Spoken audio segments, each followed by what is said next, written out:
Hey guys, thanks so much for clicking on the video.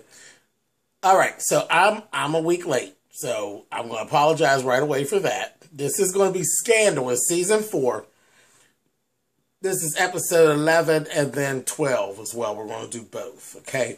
I didn't even do the video for episode 11 by itself because there was a lot. Okay, there was a lot. So I was pondering over it, and then when I looked up days had gone by, I just was doing it together. So in episode 11, we literally strayed away from everything that was going on Scandal. All of this kidnapping and all of this business that had gone on with Olivia. Episode 11 was very controversial. It was very right now what's going on with this social unrest that we actually have going on.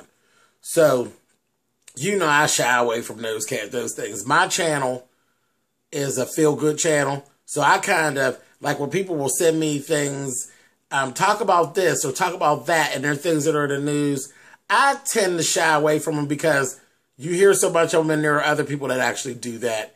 I'm a feel-good channel. I'm actually here to make you laugh, sometimes to make you think, but anything very political and that kind of thing, I kind of try to stay away from because, again, I pride myself in having a feel-good channel. I'm here to make you laugh.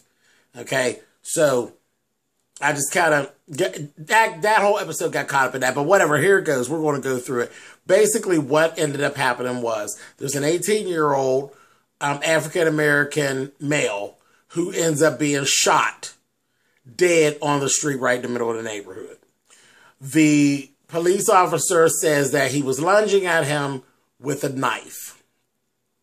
So we see Olivia in the car. She's on her way down there. She's lying and telling Jake that she is laying down and she's just tired and all of this. No, she's not back to work or any of that. Since the kidnapping, she's just tired. Meanwhile, she's lying. She's actually on her way there. She'd been called in by the chief of police. She gets there and she's saying, what you need to do is get that body out of the middle of the street right away because you're going to incite a riot. Before anything can go on, we hear gunshots. The father of the child has shown up and he's there and he wants to know who killed his boy. So we go on like this. This is what goes on for the whole episode. This body is in the middle of the street. There's a little activist, a guy from the neighborhood, an activist. He basically kind of gives Olivia a hard run for her money, he's questioning her blackness and questioning her motive and what side is she on. He wants the full out, the riot and the, we're not taking this shit. He wants that. Olivia wants to fix it, quiet it down. He brings the man a chair to sit and all of that. The man puts the chair over top of his son and says, I want to protect him from the elements. Gone. He's gone. But come on, you're looking at your baby in the middle of the street. He goes on. He tells Olivia about how good the boy was. This, that, thing, the other. How he tried to keep him from the streets. He knows he's not, he's like, my son doesn't carry a knife. This, that, thing, the other. Went on and on. We see Olivia discussing this thing down at the police station. The cop that actually did the shooting, right away, I kept saying, something's not right with him. When I said, something with me just didn't sit right with me. But anyway, we moved on. When it all got said, it all got done. The little boy did not have a knife. There was a knife put on him, but he didn't have a knife. Okay? He was literally reaching in his pocket to get a receipt out. And he ended up being shot dead. When Olivia goes back to the police station and she's talking, I kept saying something was right with that police officer. He got so up in his feelings and feeling so groovy about himself that he starts babbling off this goddamn speech about how, the people, you people in this neighborhood don't even, you don't respect me and you don't respect my authority and this, that. Some of what he was saying was correct, because it is like some of those black communities, they are against the white police officers. So you're literally down there protecting these people that are even they basically hate you and you're there risking your life to protect them. So when he said that, that stuff, yeah, I got you and I feel you. But all this you people and, you know, you don't respect me. And he was really getting into it. You know, I mean, he really got up in his feelings. And in the midst of it, he confessed basically to killing the boy. His blood's not going to be on my hands, this, that, and the other. He was getting real smart, and he got just a bit too comfortable with what he was saying and fucking confessed to the goddamn murder. So that's basically how it played out. Olivia went down, gave the news to the father. In the midst of all of this, you know, we got to stick to our story. So they did show a little piece where, you know, Olivia's used to people pulling guns and carrying on. There was one point where you could tell from the kidnapping and all that shit that had gone on with her before, Olivia's nerves are just shot. So you kind of did see that, and I was like, oh, girl, you're going to need something. Something's going to have to give because her nerves are just shot. So anyway, it all pretty much ended, I can't say well because the child was still dead and it wasn't right. But she did stop it because we, you know, the father had told her early on, he's like, you know, Miss Pope, you know how this ends. With me dead. You know, that's how it ends. It just is what it is at this point. But no, they're not just going to sweep this up and sweep it under the rug. It's not going to happen. So she, you know, when she came, she told the father what actually really went on and all of that. You know, she told the truth. And then she took the man to meet Fitz. So the man actually did get to meet Fitz. Him and Fitz actually did have a moment because everybody knows that, you know, Fitz just, his son got killed and everything. So that kind of, it was really a touching scene. It was very interesting, but the man got to meet the president and see that the president is actually just a man just like he is. He lost his son and it was unjust. The same way that man lost his son, it was unjust. And it was cool. You know, it was cool. And again, I don't want to go all into, you know, further with that. Because again, I told you, I'm here for feel-good reasons. I'm not here to battle with you politically. That's just not my thing. So anyway, that was episode 11. Now, episode 12, we kind of went on back and we started moving into what we were actually doing before. So we look up, and they have this whole thing where they're trying to promote a new VP, because remember what happened to Andrew. Andrew's vegetable town, honey, like somebody was making beef stew, honey. So they appointed this woman to be the VP who is just a mess. She's really a mess because Melly, they have it set up for Melly to be able to go ahead and run for vice president. They don't want anything standing in her way. And trust me, this goon will not. She literally cracked right during the speech. During her introduction, they were introducing her to everybody, and she cracked and broke out laughing and snorted. She was laughing and was giving real stupid. So they had to get something figured out to try to get her back from there because the American people was like, who the fuck is this goon? In the meanwhile, Rose, which is Marla Gibbs playing the part, Rose is the friend of the woman across the hall from Olivia that got, you know, she's dead. But Rose doesn't know that. She's still looking for her. Her name is Lois. So Liv is actually finally got wind of that. Liv basically sent the gladiators to try to find Lois's body. You know what I mean? So that Rose can have some closure. She didn't want to tell her the story of what actually happened.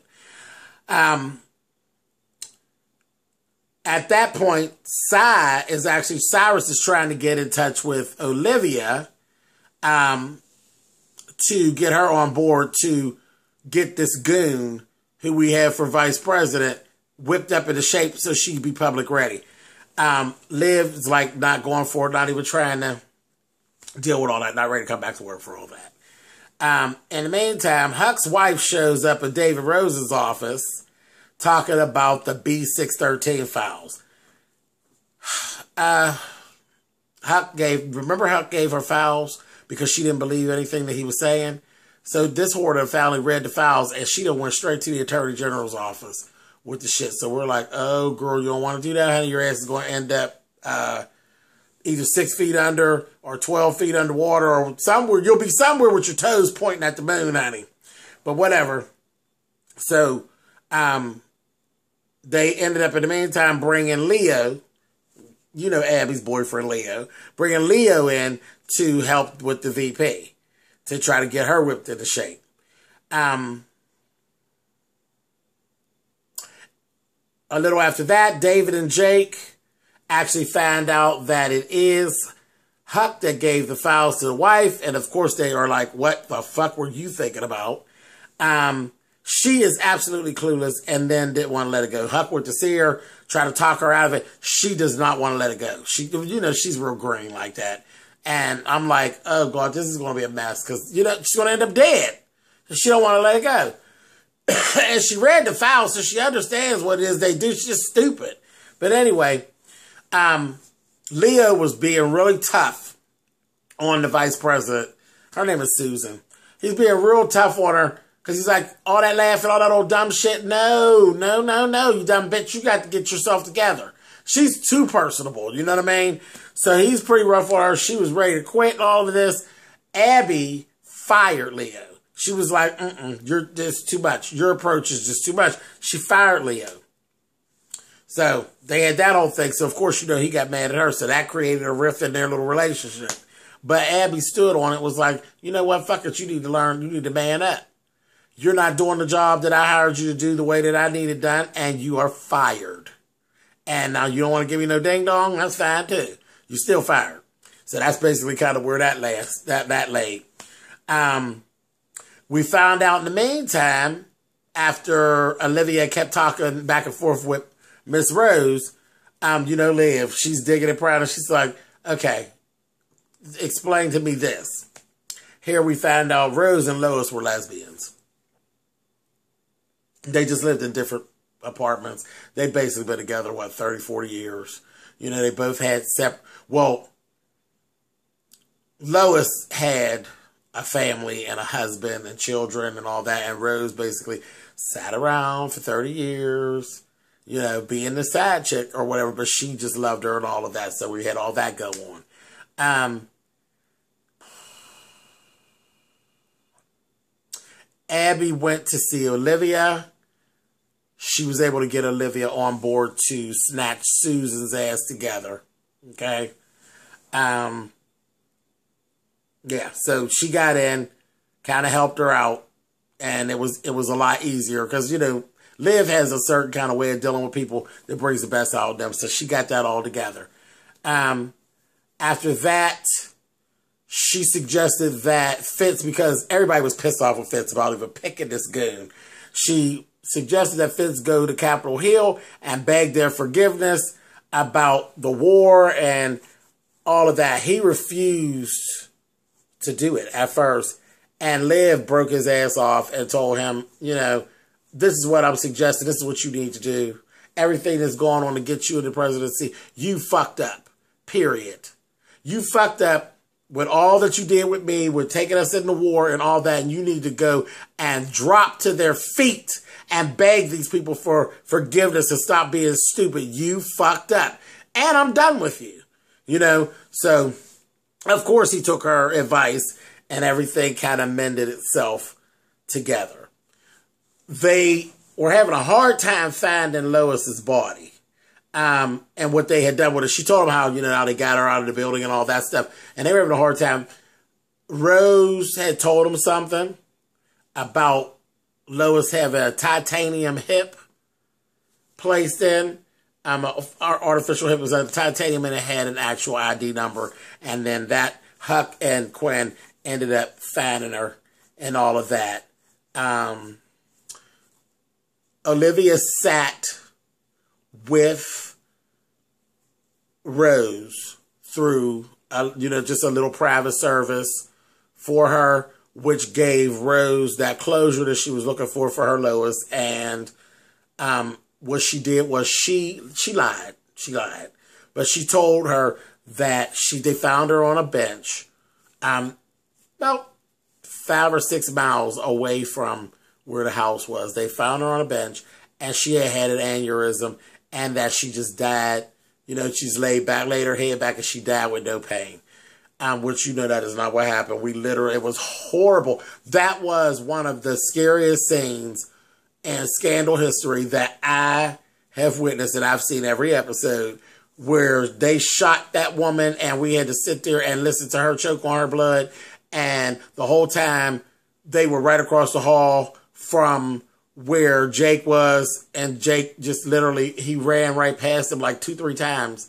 That to me, that was just so creepy to me. It was so creepy. And then the whole them telling the lady, oh yeah, everything's fine, we're good, and then shooting her, and we had to watch her choke on her blood. That was so sadistic. That was one of the worst scenes. I mean, it was necessary for our program.